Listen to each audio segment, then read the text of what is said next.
Hi friends, మట్టితో కానీ ఎండతో కానీ పని లేకుండా సింపుల్గా ఇంట్లోనే ఉన్న ప్లాస్టిక్ బాక్సెస్లో మెంతికూరని ఎలా గ్రో చేయాలో వీడియో మన ఛానల్లో ఉందండి. ఇంకా ఎవరైనా చూడకపోతే ఒకసారి తప్పకుండా చూడండి.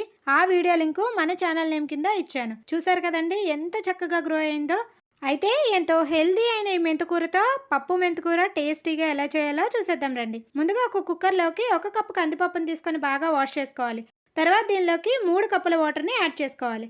అలాగే సన్నగా కట్ చేసుకున్న ఉల్లిపాయ ముక్కలు, పచ్చిమిర్చి, కొన్ని టమాటాలను కూడా యాడ్ చేసుకోవాలి. తర్వాత దీనిలోకి 1 స్పూన్ పసుపు, 1 స్పూన్ ఆయిల్ని యాడ్ చేసుకోవాలి.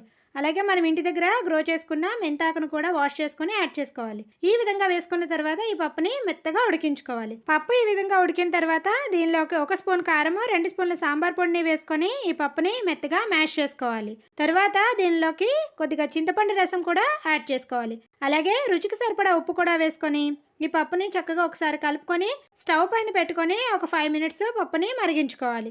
5 మినిట్స్ మరిగించుకుంటే పప్పు కాస్త దగ్గర పడుతుందండి. అప్పుడు ఈ కుక్కర్ని పక్కన పెట్టుకొని పోపు కోసం స్టవ్ పైన ఒక గిన్నెను పెట్టుకొని 2 స్పూన్ల ఆయిల్ వేసుకొని వేడి చేసుకోవాలి.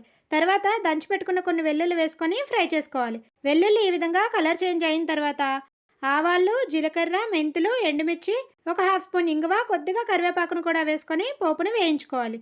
పోపు ఈ విధంగా చక్కగా ఫ్రై అయిన తర్వాత మనం ముందుగా కుక్ చేసి పెట్టుకున్న పప్పు మెంతికూరని వేసుకొని స్టవ్ ఆఫ్ చేసుకొని వెంటనే ఈ పప్పు పైన మూత పెట్టుకోవాలి. ఈ విధంగా మూత పెట్టడం వల్ల పోపు ఫ్లేవర్ అనేది పప్పుకు చక్కగా పడుతుంది. అంతే అండి, ఎంతో కమ్మగా ఉండే పప్పు మెంతికూర రెడీ. నచ్చితే ఒకసారి మీరు కూడా ఈ విధంగా మెంతికూరని ఇంట్లోనే గ్రో చేసుకొని ట్రై చేయండి. అలాగే వీడియో నచ్చితే వీడియోకి ఒక లైక్ చేసేయండి మరి.